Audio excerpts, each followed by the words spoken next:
Every leader eventually comes to a decision point. At some point, you have to choose, am I going to let this thing win, or am I going to take control of it and become the leader I want to be? For Tiffany, that thing was fear. We heard her go through her fear journey and face her fear head on. For me, that thing is anxiety. And for many years, I thought there was no way out, until I had a choice to make. I'm Kyler Mason, and this is my takeover of Scared Confident. Do you remember when we first met, how that happened? Yeah. Stephen Emsch introduced us. I think the biggest thing for me is the work that I've done with Westgate. He's my coach, and he really helps me to work to identify when I'm having anxiety, when it's coming on, to prepare for things, to really do the hard work to try to figure out where this is coming from. And since he knows me, I'm like super hard on myself. Like I use this word disappointed in myself, which like is that's a heavy thing. And you never want your parents to be disappointed. Like it's a weird feeling to be like looking back at myself and be like, you're a disappointment. But Wes has been very helpful to be like, if I'm holding up this mirror, you're telling yourself a story that's not true. You are doing well. There are people that trust you. There are things that you've accomplished that you should be proud of. And that's a narrative that I don't naturally have in like reflecting on, I guess, me and performance and stuff like that. And it's actually pretty important to have a little bit more balance in my thought process and the way that I'm evaluating my performance and stuff like that. So I would give a lot of credit to the people around me, Wes in particular, that have helped me really over the last 2 years, get better at managing my relationship with anxiety. I remember, honestly, we were like 3, maybe 6 months in, and I think that the exploration of where does this come from, in particular the anxiety, and the facing it head on actually made it worse for a while, which is very frustrating, but felt committed to the process, I guess, and look back on that as I'm reflecting real time and happy about the progress. I'm actually curious about, it got worse before it got better. What did you have to realize through that struggle that got you to a place of where it started to improve? I think, so we've done Enneagram work. It's very helpful. Back to the tools. I'm a 6, and you tell me that I am thinking repressed. Fair? Yeah, so, that's Enneagram 6s are thinking repressed. Yeah. So I just had existed in my anxiety and not spent a ton of time thinking about, why is this? How do I put disciplines, tools, frameworks, reflection in my life to help manage this? So actually addressing it probably made it even bigger. So it made it worse, since thinking about it and reflecting on things is not a part of my just natural behavior. That was probably a first for me. It's so interesting to me that you say that you're not a reflective person. Mm-hmm. That's how I've experienced you. And maybe it's because of the context of our conversations, or you make me. I make you, right? But you are a very deliberate thinker, in my opinion, is you're somebody that slows down, digs deep to come up with what you mean and whatever it is. But yeah, that's just something that I've observed as well. So anyways, I'm surprised that you're saying it out of. Maybe I'm more calculated than I am reflective. I don't know. Okay. Yeah. How do you see the two different? I am very thoughtful about the I guess the words I use, the way I try to describe something or explain something, but I don't know that is in my mind's eye what I would consider reflection. I think of reflection as more spending intentional time examining the past and experiences and connecting the dots to produce opinions on things, points of view, insights, things like that. I wish I did that more. So I'm just curious. So when you're developing thoughts or words and you're trying to shape the words, what are you trying to convey or get across? I'm just trying to not be dumb. What? Why do you think you're going to be dumb? I don't know. That has never been something that has crossed my mind. And again, right, I'm your coach. I'm sure. right? But Yeah. like that's never been something that's crossed my mind. I wouldn't consider myself someone that has a vast vocabulary. So I'm also, when I'm thinking, just trying to be articulate. I want to be clear. I take the burden on of it is my job to help the person I'm talking to or my audience be at ease with understanding the things I'm saying. So yeah, that's kind of what's going on in my head. How does that connect to your story of anxiety? Yeah, the narrative that's in my head is, especially when I'm like gearing up for a presentation or performance. I should qualify this. Like, I could be talking to one person and performance anxiety could be like washing over me. It's like there's two brains. There's one that's trying to communicate the thing, and the other is observing me and judging me and waiting to tell me how stupid I sound. I think that's probably a part of it when I'm thinking about what I'm saying or trying to be clear. It's this vicious cycle of self-evaluation in the moment. Is this coming out right? And then if it goes the wrong direction, the like second brain takes over. And if I even just suspect I'm confusing and unclear, and then just like get sweaty and all the things that come with performance anxiety. So kind of two questions here. One is, what does the counter voice sound like? So if you've got one version of your brain that is telling you like how much you suck and how bad you sound and, you know, but what's the counter to that? What's the alternative? I'm still trying to meet that person. I would say that preparation, this is so obvious, but it's a big deal. Knowing I have something to fall back on if my brain shuts down is It's great. is helpful insurance. Unlike our CEO, Tiffany, who it just is very special and could walk on a stage, not know the subject, and be told as she's walking up and crush it. So that's one thing. The other is probably what's been developed over time and with practice with you, with Tiffany and Morgan, is like in the moment when the performance anxiety just like peaks, I will just pause and tell everyone, having a moment, my brain just went blank, give me a second. And that just is like a complete reset.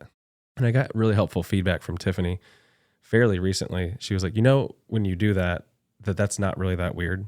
And I was like, that's really great to know, because I feel like I might as well just be in a clown suit when I say that. Sure. But if I don't, the alternative is just continue to spiral, and I might as well just walk away from whatever I'm doing, which would be way more embarrassing. Yeah. So that tool has been really helpful, just to name it. When you speak honestly about what you're experiencing in real time, how do other people respond to that? I mean, if I'm speaking, they're not going to say something in the moment, but I will see body language that is like, I see people trying to comfort me, like with some head nods, or they'll lean in. And then afterwards, I'll get feedback sometimes that, hey, like, no, you're nervous, but good job, things like that. And I oftentimes am thinking, are you just doing that to make me feel better? Is this true? Who knows? But those are the kind of things. My understanding of like anxiety and my view of anxiety is basically it's a string of if-then statements into the future that end in some sort of disaster. And so we start to feel anxious, and oftentimes we're not fully aware that they're a string of if-then statements. But if we start to play out what actually we think is going to happen and the anxiety that we're feeling, it's like, if this happens, then that might happen, and then that might happen, and then that might happen. And the further out into the future that you get, the less true it can be, because it's the future and we can't know that thing. One of the things that I will often tell Enneagram 6s who have a tendency to project worst case scenarios and prepare for worst case scenarios at any given time is, it's a string of if-then statements into the future. Hope is also a string of if-then statements into the future. But in that case, it doesn't end in disaster. It ends in, we'll probably be okay. I totally buy into what you're saying. The thing for me is it's not even conscious. Like the if-then's just, I'm not like, if this happens, then this happens, and this, and this, and this. It's almost like the feeling happens, then subconsciously you're afraid. And you've talked to me about this, like your body has eventually just trained you that you're in this scenario, be afraid, like fight or flight. And it's very subconscious. There's a book called The Body Keeps the Score, which is such a good book. And it basically underscores what Kyler is saying here, is that our physical body might have learned to be afraid in some given situation that is sort of subcognitive. It's not like, hasn't really like driven up to the mind yet. And what I'll say is some of the exercises that you and I have done is like, point specifically to where you're feeling it in your physical body. And then we'll talk about it to start to analyze it a little bit more and like ask, what are the string of if-then statements that are coming? I'll say this too, and I think you've experienced this, which is that sometimes we just don't know.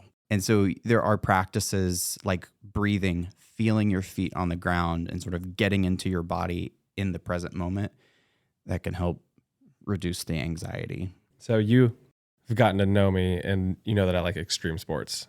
I like to snowboard and mountain bike, and those are dangerous things. And you were just helping me to try to find tools for what I'm dealing with in business. And I was getting all nervous for a presentation. I was like, Wes told me, he's like, why don't you look at this thing you're going to deal with at work similarly to how you would about to like go down a double black diamond snowboarding, and that it's just a part of the process and it's for the thrill of it. And I wouldn't say that made it go away, but it was definitely like, this isn't life or death as so much as if I make a mistake in a big way, mountain biking through trees, like that's a big deal. And I don't have anxiety about that for different reasons, but it's been an interesting like parallel that you drew for me that was helpful to just think about before I was about to gear up for a speech. And when you're doing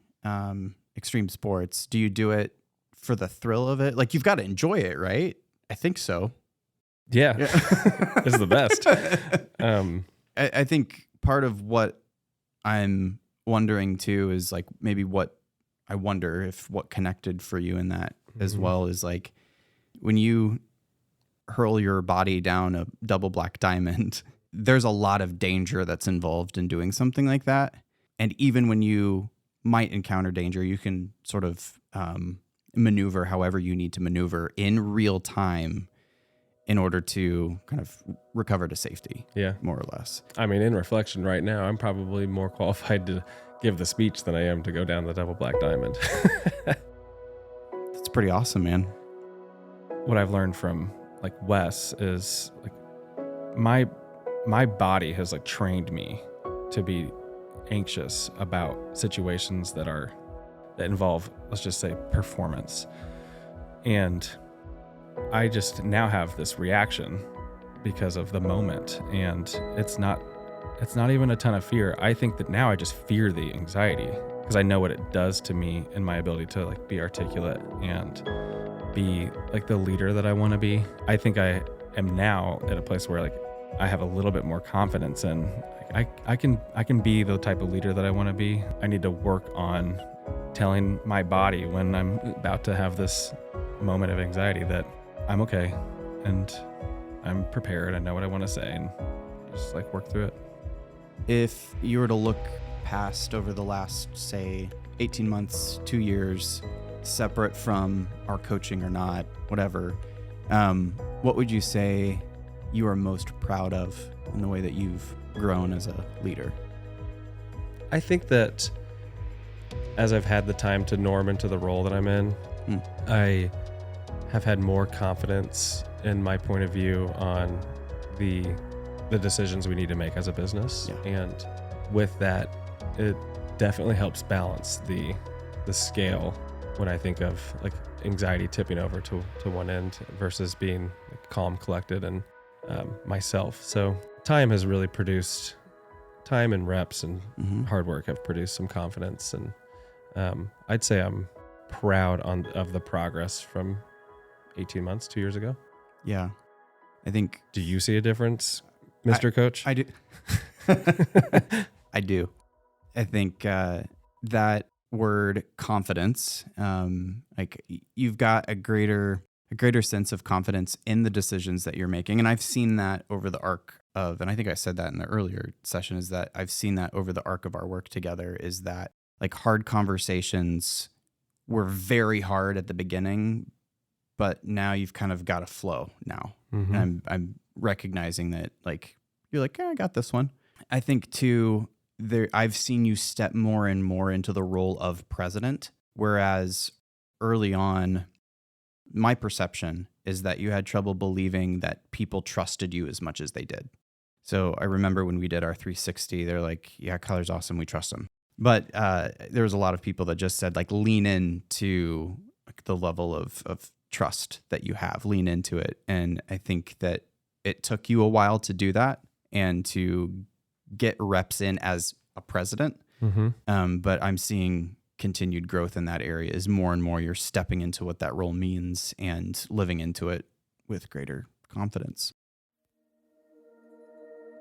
So last year in January, so actually January 2023, kicking off this current year, we took some time at our company kickoff for everyone just to reflect on how have you grown this year. And I decided to write a bit of a story about how I've been approaching and dealing with my journey with anxiety. I feel like this story is just beginning, but I can't help but to reflect on the growth I have seen in myself when it comes to managing some pretty debilitating anxiety. I think I officially made the decision to figure out how to manage, cope, and grow through my anxiety about 2 years ago. At that time, I was close to saying I might not be cut out for leadership in the business world.